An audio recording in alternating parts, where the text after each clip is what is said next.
What's up, YouTube? We're a couple of cunts, we're in the countryside, we're talking about the man, the myth, the legend that is Nicolas Cage.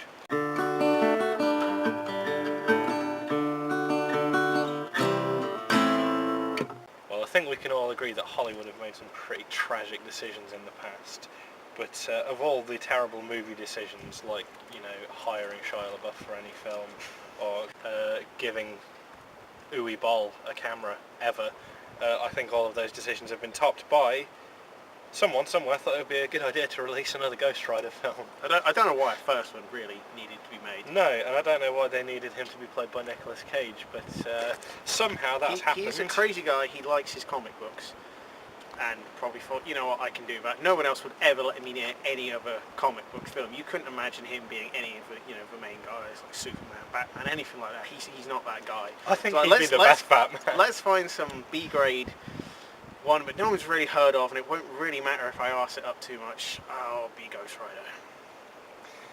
He's actually he's named after a comic book character. Did you know that? Coppola is his surname because he's actually Francis Ford Coppola's nephew. He wanted to distance himself from his famous uncle. He's like, I don't want to get famous by virtue of being Francis Ford Coppola's nephew. I want to become famous by virtue of me being fucking crackers and making terrible films.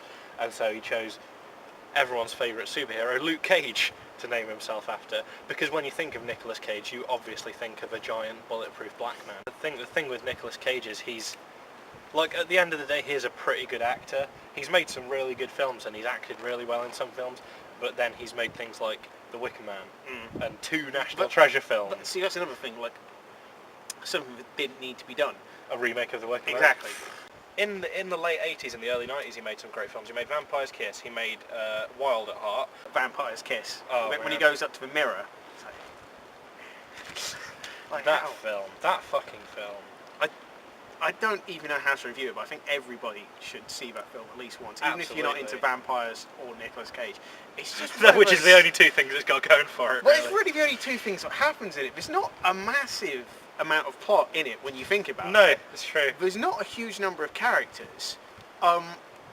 It's one of those films where not really a lot happens. It's kind of like Napoleon Dynamite. It just happens and you get to the end of it and think, what did I just watch? I think it's not a lot of people have heard of that film or seen that film, but yeah, I definitely recommend it. The thing with Vampire's Kiss is, it's either a really quite good dark comedy or it's an absolutely terrible drama/horror film, and it's really hard to tell if it's taking itself seriously or not. You do kind of feel sorry for him because you see this poor guy literally going insane. You don't know if he's imagining it, if it's real, anything. It's kind of horrible. I feel like if it had been played by, I don't know, someone like Harvey Keitel or Gene Hackman or someone with a bit of gravitas, it would have actually been a really quite moving film. I feel like maybe the script was very serious and then Nicolas Cage got it and just decided he was going to go like, fucking grease hair! I think the problem is a lot of people would, because at the minute there's a lot of stuff out about vampires and a lot of it is just crappy teenage girl fiction and stuff like that. There's not much serious when you think about it, like, Interview with a Vampire, stuff like that. There's nothing coming out like that at this point in time. It's all very much a teenage-oriented market. Dark romance. Which I think why this film probably hasn't, written, because whenever something comes along, there's always the old things comes, like, when zombies become popular again, like, Walking Dead at the minute seems to be, I keep seeing people put on Facebook about that, and you see, like, the old George Romero stuff, Dawn of the Dead, all that stuff comes up again and people rediscover it. But I haven't seen anybody sort of mention Vampire's Kiss. It's a shame. It really is. The people who made that film, whoever the fuck they may have been, need to capitalise on the success of Twilight and True Blood and all that bollocks. Re-release Vampire's Kiss. Market it as like a sort of, dark bonus disc romance thing. It'd be fucking amazing. Be like, look at Nicolas Cage starring in this Twilight prototype, and then they see it, and it's just this yuppie running around trying to eat pigeons. When they release like a massive Twilight box set or shit set or whatever you want to call it, box of buggery, when all the films are made and whenever they stop churning out crap from their corpses, they should have an extra bonus disc, which is Vampire's Kiss. They should have that because everybody will just put it in because the mindset at that point, they'll be so desperate to watch everything on there, watch every single last second of Edward. And if they like digitally redid it, so it was like 1 second of Edward, it was like a poster of him in somewhere in the film, so the fans have to watch it and try and find it. if they did that and like all these people watch Vampire's Kiss but never ordinarily would have done, I think we could really be onto something. It's a good idea. They should definitely release it as the box of buggery, incidentally. But that's probably not the best way to sell things. Oh no, it is. Hammer released their set as like the box of blood. You know, box of buggery. That pretty much sums up my feelings on Twilight. I'd rather be buggered by an angry Mexican. I got told this week I have a very interesting way of selling things. It's true. When this comes out, it will be late, but it's just been Shrove Tuesday. Everybody's been having pancakes, and we're talking about various different things people put in them. This is massively off topic, but something I do in pancakes: peanut butter and pancakes. Fucking lovely, but it's chewy as hell. And I just said to my mate, "I'll try it, but I'm warning you, it's chewy as fuck." And it's just sort of like, we should get you on like side of packaging, just telling people stuff like this. It's spicy as shit. He made Raising Arizona at that time as well, which is by the Not Coen seen brothers. It's a quite funny comedy. I sometimes think maybe that Nicolas Cage is best when he's channeling someone else. Because, like, he's great in Wild at Heart, but he's basically channeling Elvis. Or, like, you probably haven't seen Adaptation, but he's playing a real person, Charlie Kaufman, a screenwriter, and he's really great in that. Or, like in Kick-Ass, where he's basically just Adam West. You know, he's good when he's pretending to be someone else. He was supposed to be in that. It's like, oh, Shakur himself, ass kick. Huh. I'd pretty much lost all faith in Nicolas Cage because he hadn't made a good film since 2003, and then Kick-Ass came out, and I was like, okay, he's great in that. Maybe his career's picked up again, and then I think the next film he released was Season of the Witch. So, you know, maybe not. You think of all the actors, the great actors who've never been nominated for an Oscar. Donald Sutherland, one of the greatest actors of all time, never been nominated. Alan Rickman, never been nominated for an Oscar. Nicolas Cage has got an Oscar. Which you just think I still refuse to believe. This guy has a real problem with the fact that Jonah Hill has been nominated for an Oscar. Nicolas motherfucking Cage. I mean, to be fair, Leaving Las Vegas is actually a really good film, and he's actually fucking really good in it. But Nicolas Cage, Oscar, you know, it's a bit weird. What can you say?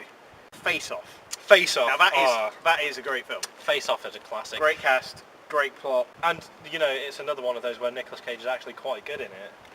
When we went on holiday last year, our friend Joe basically was obsessing. For some reason, he gets these weird obsessions, and he was just constantly going on about Face Off. And we literally spent an entire day searching around Scarborough for Face Off.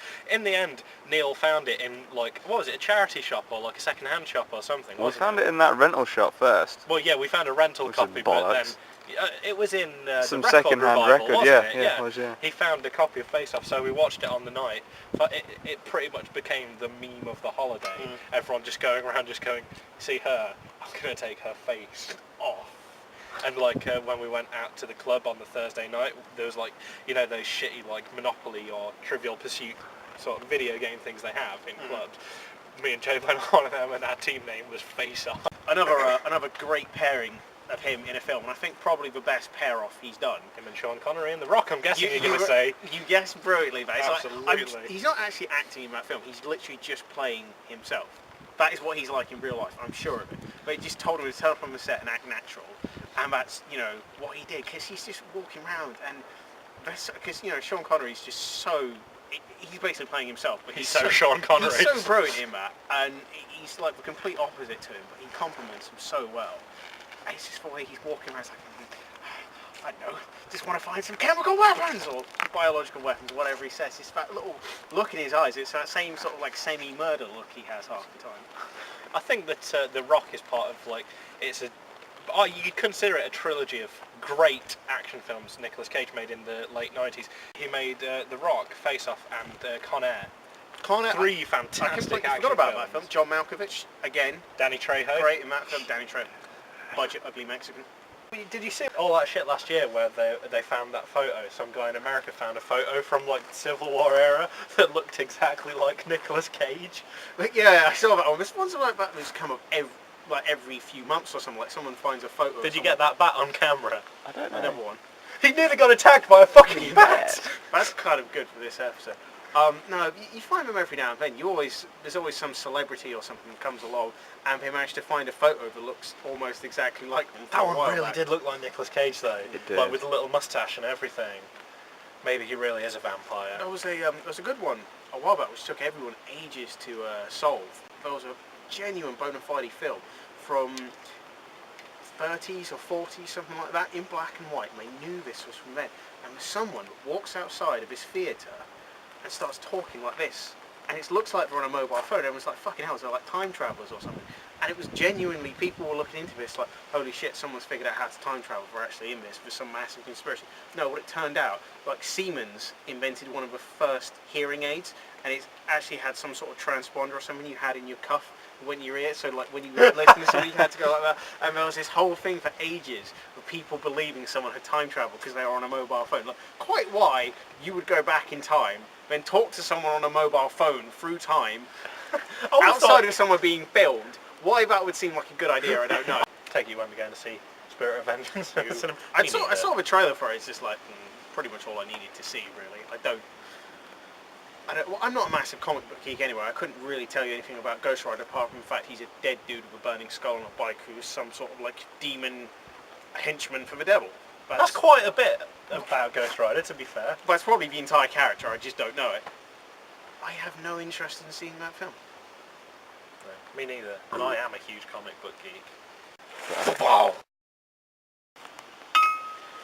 Well, we've been a couple of cunts in the countryside, and if you've enjoyed this episode, be sure to like and share, favourite and subscribe to our channel. Check us out on Facebook and Twitter, and if you didn't like it, I will take your face off. Feel free to suggest a topic for us to talk about in a future episode. We'll see you next time.